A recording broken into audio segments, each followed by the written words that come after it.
This is Steve with the SRP channel, aka Esteban Precio. We are doing a vent install today.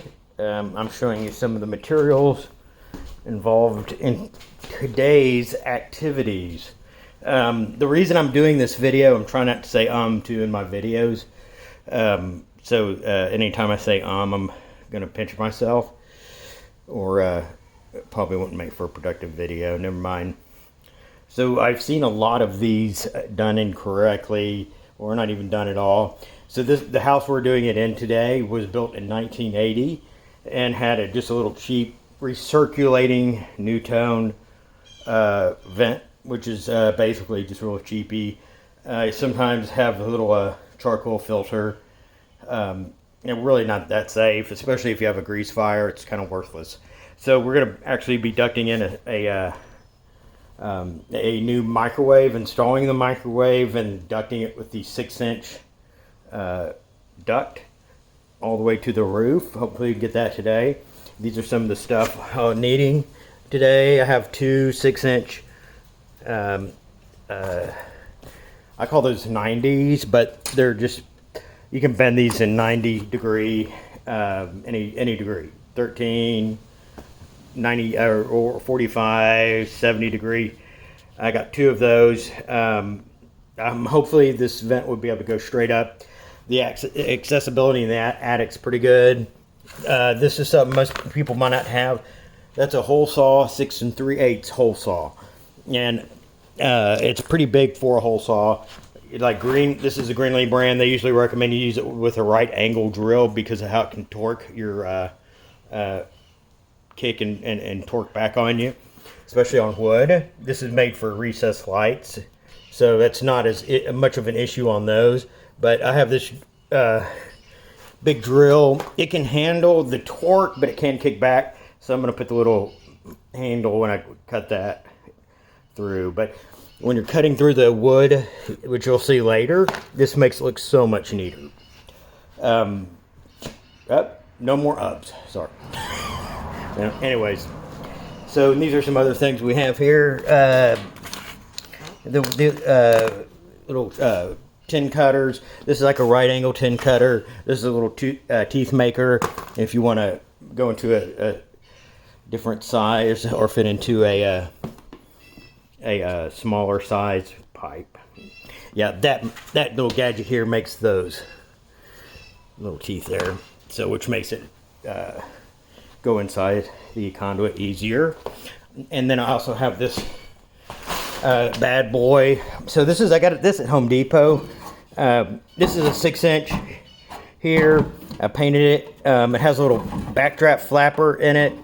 I haven't taken the tape off, but I painted it, and I'll tell you what kind of paint. But it was oh gosh, it was just for roof items. I'll have a link to what paint it was, but it's kind of important. That's kind of a bronze color. The paint they put on these is really cheap, if at all, and these aren't, in my opinion, really the best made deals.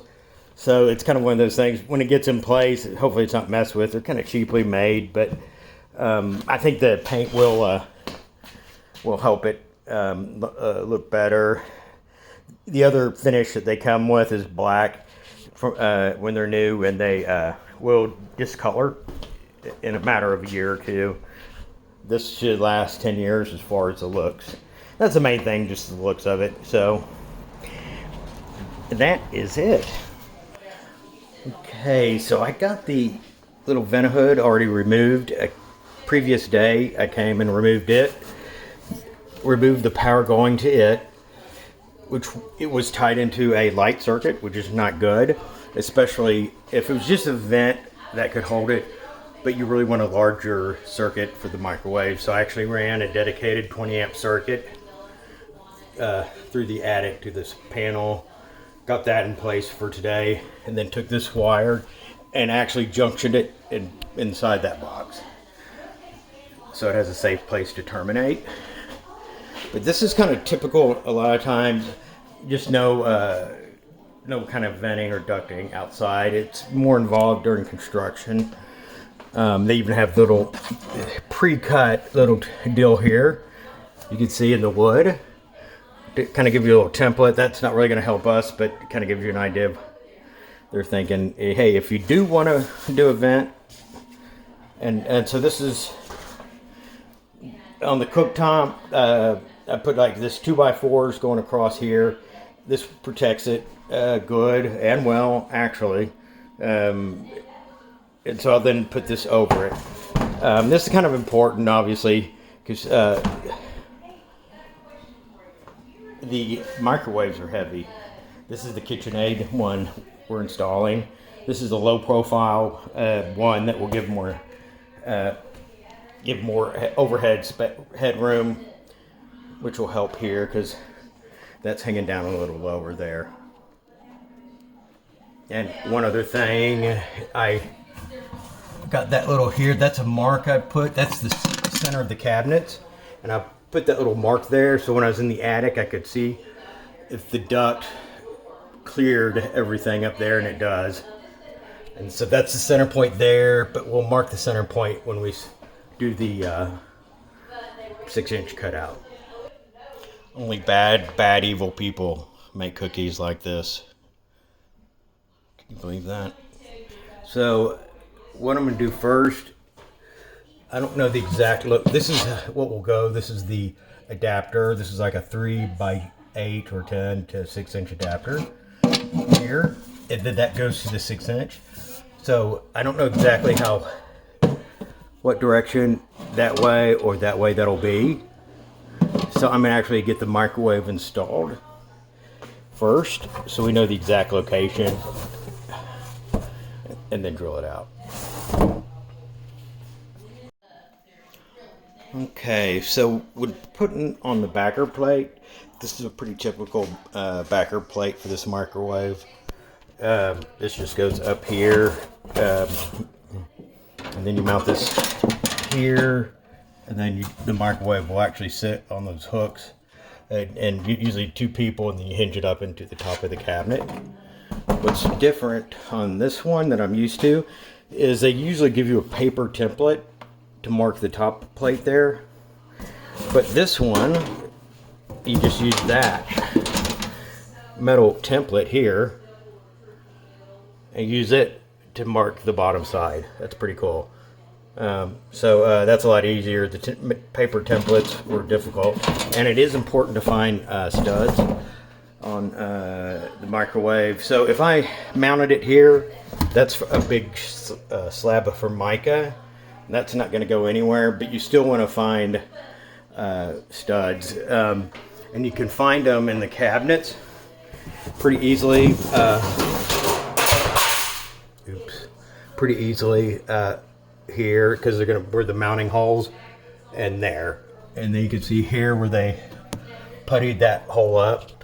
There's going to be a stud right there, and then of course that one right there I measured a 16 off, which makes sense for the stud center. So that's important. So then I mark that down here. So it's important to at least get one Steve on here, at least tied into one stud for to secure it. If you get 2, even better. Okay, so we have a dilemma. So should have my tape ready. This is our cabinet right here. Yeah. That's about a foot right there. Oh, yeah. But the Formica, it does not count that. So we lose an inch from here to there because of the Formica. And our mounting holes, right here, would fall right on that trim piece. So I'm going to need to cut the Formica out. But this is a really cool template how they did it here. So if you're going to vent up, you mark those corners right there, which I did, and this is the hole for the plug, and this is the screw holes. So we don't obviously want that right in the trim, so I'm going to need to cut the Formica out. which I'll do with my multi-tool, but that will take a little while. But it just won't look right if it won't really mount right if I try to get that in the trim right there. These are first world problems. Okay, so I'm gonna have to cut the Formica out, but I'm gonna actually add maybe about a 1/2 inch down here, because when I go to push the microwave in, it's gonna have to, you know, kind of fold down on that. So that's gonna be tricky. So I'm gonna leave about a 1/2 inch additional there, so that mounting will go a little easier. So I added about a 3/4 of an inch here for the little mount, so I can hinge the microwave down a little bit. I'm going to use a multi-tool with a brand new blade to do this cut here. It's going to be seen. This one here, I'm going to do the multi-tool and get a little cut in it so that I can get the Sawzall and cut it here. But this is the critical one right here that I need to do with a fresh blade on the little multi-tool, because that's going to show, you know, when it is done, we could try to get a piece of trim or something in it, but that's it. Okay, so I got a nice little clean line here and got it cleaned up. So that's, can't ask for any better than that on the Formica. But so this is the little deal was glued a little bit, so I had to kind of just get this between it, and that pops those little glue spots loose. So, but this enables this now to set back a little bit, which will be enough, really. I think this will probably look better too. It won't stick as far out. And so there's a stud right here, so you could stick your hand in that hole, obviously. So we got the stud is here, and then here where this. So. Okay, I got the back plate put on here, and it looks fabulous. And the people are so excited behind me, cheering in the background. This is typical when I do work. This happens. But so there's a stud here, and then a stud here. A stud right there. Yeah, and then this I use a 1/4 inch toggle bolt just to hold that back over there. But I use extra large washers, and then large lag bolt washers, and then so this is the lag bolt that the KitchenAid kit came with. That's really small, so I got kind of stepped that up, and not that it's going to be a huge weight, but I think it'll hold better. But the important part is when you do these, get the large washers. Okay, popped up in there, no problem. Actually, I thought it was going to be harder than it was. I got these 2 screws in. So I notched out the little piece of trim here so that that washer could sit flat. This one was fine. So you want the washers on those to sit flat, and you tighten them up just enough. You don't torque those down a bunch or it'll strip those out. But yeah, so now we'll start the other duct process. But now that it's in, I think it's a lot better. I can get a better measurement of where I'm going to need to cut into the wood. Okay, so we got the little adapter on here, and that fit on perfect around the existing backdraft here. You always want to test it before you close it up, because you want to make sure the little flapper in here moves freely when you turn the microwave on and off. It's this one right here. Go ahead and turn on. It's my point. Back off. So, more time. Yep, multiple speed fan, and so that just fits on over there. So now turn it back on. Back off. And listen.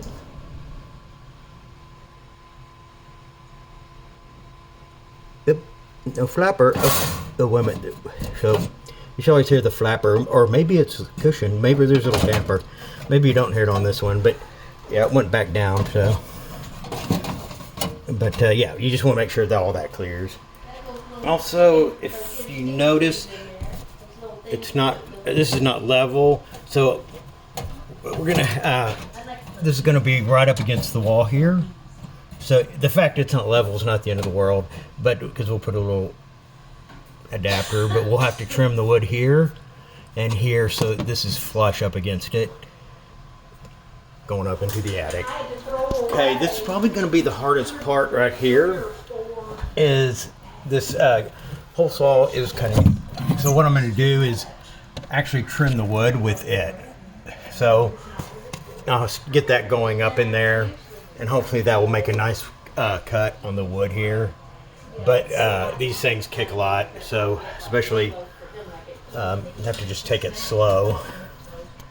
Okay, so here's the attic. You can see here that little opening right down there is the vent and goes just straight up. Right there. Okay, so I got the 5 foot long piece. It fit right in there. Have good airflow. That's on low. And then, so what I'm going to do is measure from the here to where this will go in the ceiling here. And I'm going to have to do a little, a 90. So I'll figure the distance between here to here and get that piece. And then I don't have those parts with me. That'll be another trip. But, and then I'll angle it into the vent. So it's as snug as possible. Okay, so I got my bend right here, and I have that pretty much adjusted just to where going straight up it meets the pitch of the roof. It was 3 feet that I needed for this piece right here, so I'll cut out 3 pieces of the duct, and then since this is crimped here, so I'm gonna have this come into there and there. So I'm gonna have this little spacer here. That way we don't have that part going up into there. Unless we did it that way, we could actually do it that way too. So we could do that either way. So we have that option when we're up there. Okay, so this is electrical Play-Doh duct seal. And I'm going to actually use it around this area here. That's real hard to get real tight with the tape. So this duct seal, literally just kind of roll it out and into a long bead, and then put it around there, stuff it in there, and it will last forever. But before I do that, I'm going to actually pull the backdraft out on the microwave. I think it's catching in here. It's not getting real good air volume, so but there is a backdraft up on the vent going outside, so I'm not worried about that. Cut rated gloves. Always wear cut rated gloves. I just had the non-cut rated on, went right through it. Got me a pretty deep cut. Anyways, I didn't show you this being cut because personally I really dislike cutting sheet metal ducts, especially the duct itself, because the metal's kind of round and already kind of kinked up. So you got to kind of have your cutters just at a right angle to make it go right. And if you saw what I did, you'd probably be worse at it. So I'd find some channel on proper cutting of sheet metal. But I did get the 3 foot piece. I'm about to go up there. I got a little bin of stuff, drill, and then I'm going to drill through the ceiling to mark where the cutout's going to be on the roof. Okay, so that's the 90. And I say 90, that's usually, it's just that, you know, have it bent just so it's pretty flush there. And so make sure your pipe is level. Obviously, I brought a magic bubble stick. you know, before I mark it. So what I'm going to do is make sure this is in place, level both ways. Okay, so this is the 3-foot piece right here. Now don't pre-tape anything. I have this piece of tape on that just to keep it obviously straight. But wait till all the pieces are in place before you go back and tape any of this, even like that joint there. Do it very last. And then I brought up my magic bubble stick to make sure it's level both ways. And then I'll get a Sharpie and then make a mark on the outer edge of that. And then I'm gonna drill out a little small bit. How about like a little small 1/8 inch bit? And then I'll stick that green wire through. So on the outside of the house, we can see exactly where it is, and it's a lot easier to find. Also, after everything's done, I will foam. Here, I have fire block electrical stuff. It says reuse it. I don't know about that. You've heard my rants on this stuff before.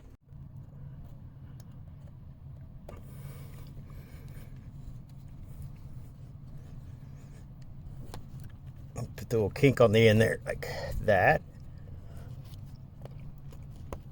Sometimes that helps. I don't think it's going to go anywhere. Okay. Beautiful weather. It's really actually very nice. It's getting warmer in the attic. It's actually supposed to rain possibly today or tomorrow. But here's my little green hole. So I brought this here to use as a template. I'm going to mark about half. I'm going to mark this and then cut it out about 1/4 inch outside the line for the other duct outlet vent. What do you call that? Anything ducts outside? Duct outlet vent. Anyways, so that will go here, and I'll have a round hole, a little bit larger than this, and then shape the shingles up to fit around it real neat. I'll try to show you how to do that without falling off this roof. Okay, got the hole marked, and I had brought my tape up just to make sure it was in the middle, and exactly middle of the hole. But the Sharpie seemed to work good on the shingles. Okay, just FYI, Jerry's world is over that way. I don't think you can see it.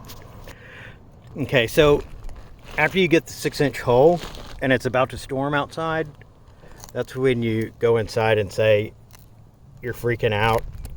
You don't know what you're doing. You got in over your head, and then you go in the fetal position in the corner and then just freak out. That probably wouldn't be a good idea. So this is a pretty good hole. So what I'm going to do now is you got to cut the shingles, kind of square it off here and here as far as getting this. And I'll need to clear any staples that are right up under that, so I can slide it up in there. And then I also have this crowbar. Sometimes that's good for loosening up shingles further up. So it's kind of tricky. This is a 812 roof pitch, so I got to be careful with this bucket. Anything will just roll down anytime. So I'll try to do the best video showing everything without killing myself. Okay. Oh, look. You can see inside the attic. That's cool. Isn't that cool? That's cool. So you set the vent over the hole, and then I marked a line here where you want to cut the shingles this way, and then here where you want to cut the shingles that way, because when you take this off it won't be obvious. This is the seam which worked out perfect of the shingle. So we're going to keep that part of the shingle and then cut these out over here. Okay, so once you get the edges cut out, kind of squared off here, you want to make sure that this is clear so that we slide it up under there, which is going to be kind of tricky. We have clearance. That's what I'd like to have this crowbar can get further up. But also too, the more shingles you have back here, like you want to get a little further back here and here. When you go to lift it up, the less stress it'll put on them. Also, this is a pretty new roof. It's like less than a couple years, so it's a little more soft. If you have an old roof, it's going to be a little older and brittle too. That's going to make it a little more challenging. So before I get it made up outside, I want to get this in here. And it didn't come out quite as planned. I was going to use that little coupling, but that's too long. I need just a little, what I call all thread in electrical terms, but shorter, just to go right there on that. Sorry, I'm trying to balance here. Okay, so after I make sure it fit, I pulled it back out, and then I got roof pookie.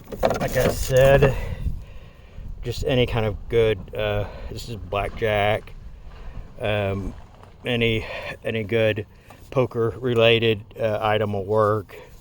You know, 5-card draw, 21, any good brand like that. Sorry, but get it around the top edge here pretty generously, and we'll get it and slide it back in and get that seal very good and well made. Damn it, I can't emphasize enough how messy that is. So messy, I threw my caulk gun away. So I got that in there. They always wear the rubber gloves on it and make sure, just kind of be generous. I like to be as neat as possible, but this stuff cleans up okay with paint thinner. But that's the finished product here. I did paint that in a couple, 2 or 3 coats of Rust-Oleum roof paint, but I think this is pretty safe. So, but yeah, so I just actually, as I use these gloves, I take the gloves and toss them on the ground and pick them up later. They're so messy. And the caulk gun too, I just threw it out. It's like is the older one, but so. And next time up here will be to check the air movement. Okay, got this bad boy piped on in there. Always do this in the winter or spring in Texas. It's springtime. It's about 90 degrees in the attic. Actually, it's fine, but it's a lot cooler than what I'm used to. So we got this rigid piece here. I had to use make a little short coupling piece to hold it there, of course at 90, and then I got everything taped up, and I got about half a dozen screws just to make sure it was firmly in, and then two 2-inch straps, and I used 2-inch flex duct for AC duct.